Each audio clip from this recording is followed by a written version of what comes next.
মুখাফফাফ হরফের উপর মোটা চিহ্ন বামে তাসদীদ না থাকিলে মদ্দে লাযিম হরফি মুখাফফাফ হরফের নাম চার আলিফ টানিয়া পড়িতে হয়।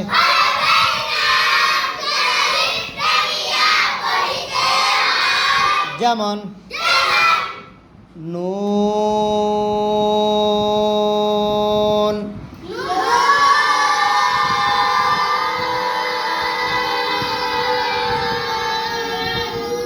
কফ,